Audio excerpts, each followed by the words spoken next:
और हर डर असली। रात 11 बज चुके थे और सुनील की बेटी रितु सो चुकी थी। तो सुनील ने उसके कमरे का दरवाजा बंद किया और अपनी पत्नी के खास कमरे में चला गया। हाँ, खास कमरा। दरअसल सुनील की पत्नी कविता तंत्र मंत्र के काम में बहुत माहिर थी। इतनी ज्यादा माहिर कि अगर उसकी बुरी नजर किसी पर पड़ जाए तो वो नजर उतारे नहीं उतरती थी। तो कविता अपने तंत्र मंत्र से जुड़े काम देर रात अपने उसी खास कमरे में किया करती थी।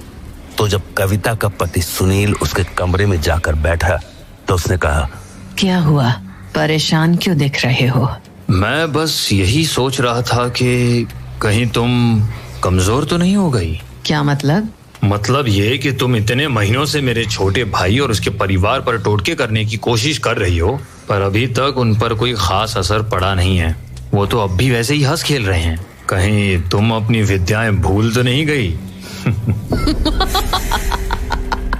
शुक्र मनाओ कि तुम मेरे पति हो, वरना अगर किसी और ने मुझसे इस तरह से बात की होती तो। मुझे गलत मत समझना, मुझे तुम्हारी विद्या पर पूरा भरोसा है, पर बीते समय के साथ मेरे अंदर की बेचैनी भी बढ़ती जा रही है। तुम चिंता मत करो, बस कुछ ही दिनों की बात है। मैंने जो अब सोचा है उसके बाद तुम्हारे भाई और उसके छोटे से परिवार को संभलने का भी मौका नहीं मिलेगा। प्रेत नाचेंगे उसके आंगन में, तुम बस देखते जाओ। पर इस सब में और कितना वक्त लगेगा? 2 से 2.5 महीने और। काश तुम ये चीजें और जल्दी कर पाती। असर जल्दी देखना हो तो बस मेरे पास उन सभी के बाल ले आओ, अगले ही दिन उनका पूरा परिवार साफ हो जाएगा।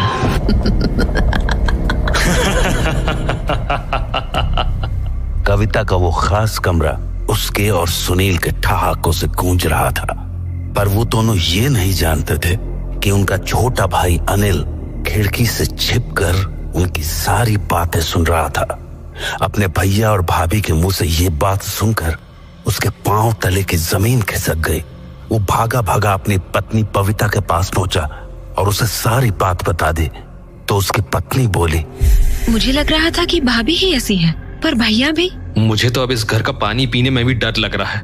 ना जाने वो हमें या हमारे बच्चों को क्या कर दे। कुछ नहीं होगा। बबीता, तुम इन टोना टुटका करने वालों को नहीं जानती। ये मैंने कहा ना, वो हमें छू तक नहीं पाएंगी। कुछ करना तो दूर की बात है। अरे पर ये बात तुम ऐसे कैसे कह सकती हो? क्योंकि आज तक उसके हर टोटके को मैंने ही काटा है। क्या? हाँ, तुम्हारी भाभी आज से नहीं, कई सालों से ही कोशिशें कर रही हैं और हर बार मैंने उनके टोटके को काटा है। इसलिए तुम घबराओ मत, वो हमें या हमारे बच्चों को छू भी नहीं सकेंगी। बबीता, क्या तुम्हें भी टोने टोटके आते हैं? क्या तुम भी? नहीं, मुझे भाभी की तरह तंत्र विद्या का ज्ञान तो नहीं है, पर हाँ, मैं कुछ टोटकों का काट जरूर जानती हूँ। और क्योंकि भाभी इसी घर में रहती हैं, तो मेरे लिए उनके टोटकों का काट निकालना आसान हो जाता है। पर भाभी भैया से कह रही थी कि अगर वो हमारे बाल उन्हें लाकर दे दें तो वो 1 दिन के अंदर सब कुछ बर्बाद कर सकती हैं। इसलिए मुझे लगता है कि हमें अब इस घर में रुकना नहीं चाहिए। पर हम जाएंगे कहाँ? कहीं भी, बस यहाँ से दूर।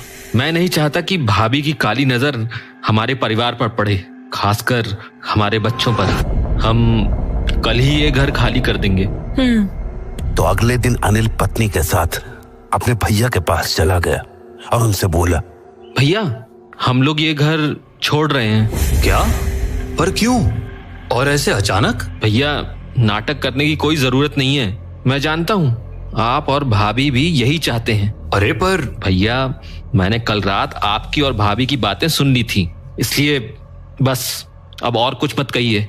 बस आपसे और भाभी से हाथ जोड़कर विनती है कि हमारे परिवार को अकेला छोड़ दें। अभी अनिल ने अपनी बात पूरी ही की थी कि वहां उसकी भाभी कविता पहुंच गई और वो बोली, तुझे जहाँ जाना है चला जा, पर मेरे खेल से तू बच नहीं पाएगा। तेरे साथ जो होना है वो तो होकर रहेगा। हमें अपने टोने टोटकों से मत डराओ भाभी। आज तक आपके सारे टोटके काटती आई हूँ, आगे भी काटूंगी। आपको जो करना है आप कर लो, पर मैं आपको हमारे परिवार को छूने नहीं दूंगी। बबीता की बात सुनकर अनिल का हौसला तो जरूर बढ़ा, पर तभी उसकी भाभी जोर जोर से हंसने लगी।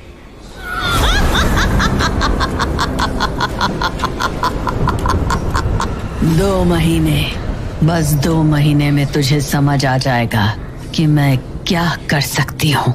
तेरे घर पे मातम नहीं मनवा दिया तो मेरा नाम कविता नहीं। अपनी भाभी के मुंह से ऐसी बातें सुन के अनिल और सहम गया और उसने वो घर छोड़ दिया। पर नए घर में आने के बाद भी बुरे ख्यालों ने उसका पीछा नहीं छोड़ा था। उस घर को छोड़े हुए 1 हफ्ता हो चुका है, फिर भी मन में अजीब अजीब ख्याल आ रहे हैं। कहीं भाभी ने जो कहा है वो सच ना हो जाए। मैंने कहा ना, तुम परेशान मत हो, मुझे अपने बजरंग बली पर पूरा भरोसा है, वो ऐसा कुछ नहीं होने देंगे। पर अगर भाभी ने सचमुच कर दिया तो? पता नहीं, मेरा तो दिल बैठा जा रहा है। अनिल का दिल बैठना लाजमी था, क्योंकि कविता ने वो बात मजाक में नहीं बोली थी।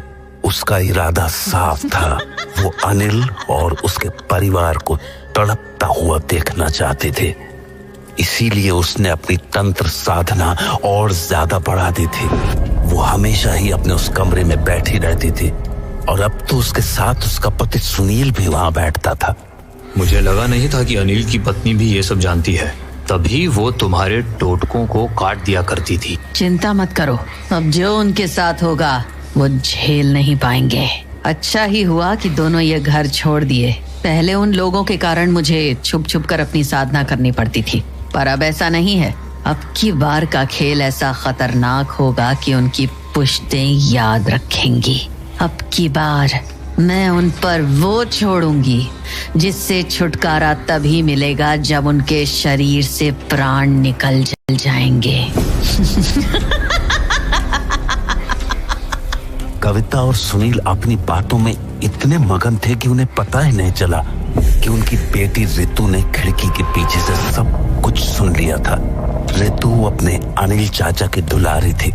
शायद वो उन्हें अपने पिता से भी ज्यादा मानती थी, इसलिए अपनी माँ के मुंह से ऐसी बातें सुनने के बाद वो भागी भागी अनिल चाचा के घर चली आई और उन्हें सब कुछ बता दिया। वो सारी बातें सुनने के बाद अनिल बोला, बेटा तुमने पक्का ये सुना था? हाँ चाचू, सच्ची। बबीता ये तो जिद पर अड़ गए हैं।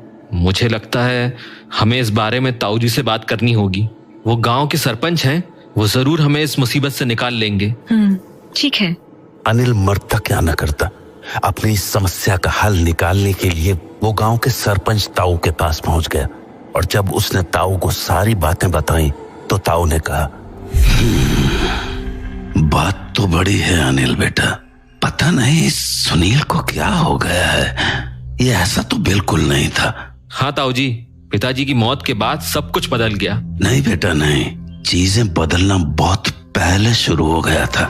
मतलब ये कि तेरे भाई की शादी होने के बाद से ही तेरे पिता का बर्ताव अजीब सा हो गया था, मानो वो अपने होश में ही ना हो। शायद इसीलिए उन्होंने तेरे भाई को 10 बीघा जमीन दे दी और तुझे बस 3 बीघा से संतोष करना पड़ा।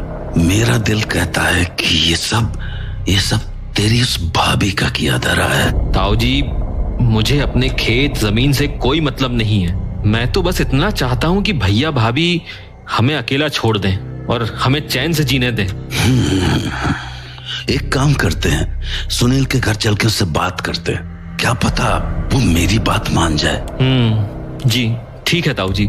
तो ताऊ की बात मानकर अनिल अपने बड़े भाई के पास चला गया, पर वहां जाने पर जब सुनील ने उन्हें देखा तो वो ताऊ जी पर भड़कने लगा। ताऊ जी, आप मेरे घर इसे क्यों लेकर आए हो? शांत हो जा सुनील बेटा और इसकी बात सुन ले।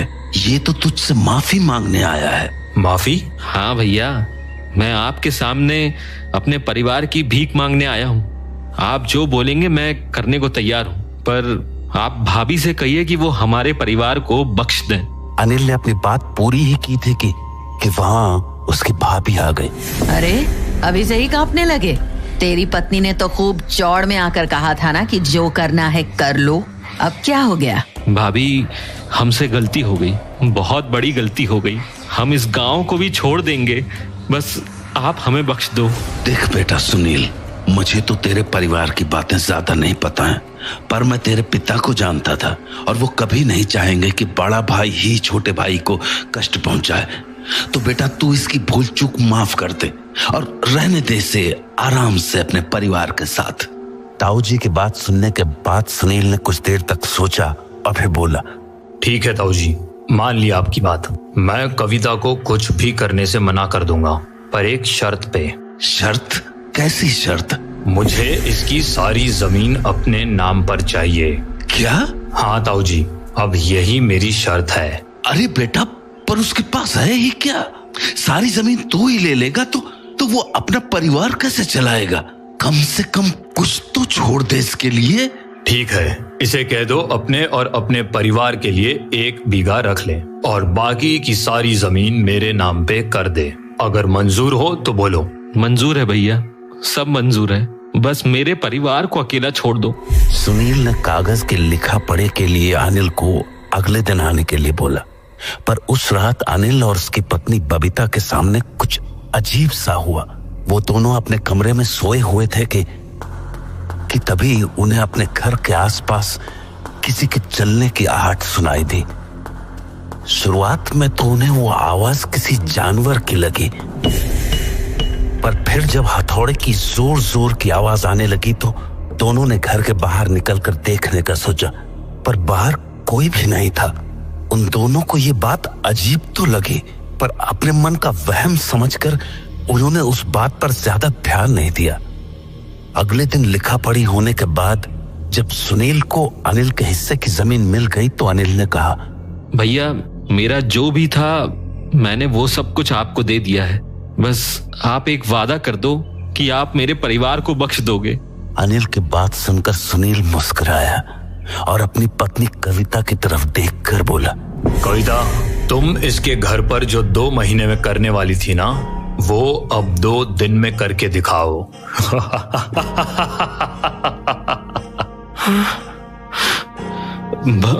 भैया ऐसा मत करो, मैं आपके हाथ जोड़ता हूँ। अब हाथ जोड़ने का कोई फायदा नहीं है, क्योंकि खेल शुरू हो चुका है। घर जा, तुझे सब समझ आ जाएगा। कविता की बात सुनते ही अनिल ताऊ जी के साथ भागा भागा अपने घर पहुंचा। वहां देखा तो उसकी पत्नी सामने के आंगन में बैठकर बेटे के पैरों में पट्टी बांध रही थी। बेटे के पैरों से खून निकलता देखकर उसने पूछा, ये इसके पैर में चोट कैसे आ गई? पता नहीं, अभी तो ठीक ठाक खेल रहा था, ना जाने वहाँ कोने पे कौन कील ठोक गया, वही कील इसके पैर में चुभ गई। कील ठोक गया? हाँ, वहाँ आंगन के कोने में। अनिल को ये बात थोड़ी अजीब सी लगी और लगनी भी चाहिए थी। भला उनके आंगन में जमीन पर कील किसने ठोक दी? वो बैठा बैठा उस कील को देख ही रहा था कि तभी ताऊ जी वहां आ गए और बोले, बेटा बहुत बड़ी दिक्कत हो गई है। हाँ? क्या हुआ ताऊ जी? तेरे घर के चारों कोनों में ऐसी ही कील ठोकी हुई है। ये कोई आम टोटका नहीं है। तूने किसी को देखा था ये सब करते? नहीं ताऊ जी, मैंने तो ऐसा कुछ नहीं। पर कल रात हमें घर के बाहर से हथौड़े की आवाज आ रही थी, पर बाहर आकर देखा तो कोई भी नहीं था। पक्का ये काम कल रात को ही किया गया है। पर इसका मतलब क्या है ताऊ जी? बेटा ऐसे कीलें तभी ठोकी जाती हैं जब किसी के घर को बांधना होता है। बांधना? मैं समझा नहीं ताऊ जी। बेटा ये खेल तेरी भाभी का ही है और अब वो शायद कुछ ऐसा करने वाली है जिसका अंजाम बहुत भयानक हो सकता है। पर ताऊ जी मैं अब क्या करूं? कल सुबह तैयार रहना, हम लोग पास के एक गांव में चलेंगे। वहां एक बहुत ज्ञानी पंडित बैठते हैं जिनके सामने ऐसे टोने टोटकों की कोई बिसात नहीं, पर वो रोज सुबह आधे घंटे ही बैठ पाते हैं और बस 10-11 लोग ही देखते हैं। तो अगर कल सुबह तेरी बारी आ गई तो समझ ले कि कल के कल ही ये तेरी सारी बला छूट जाएगी। ठीक है ताऊ जी। लेकिन हाँ, तुझे आज रात होशियार रहना होगा।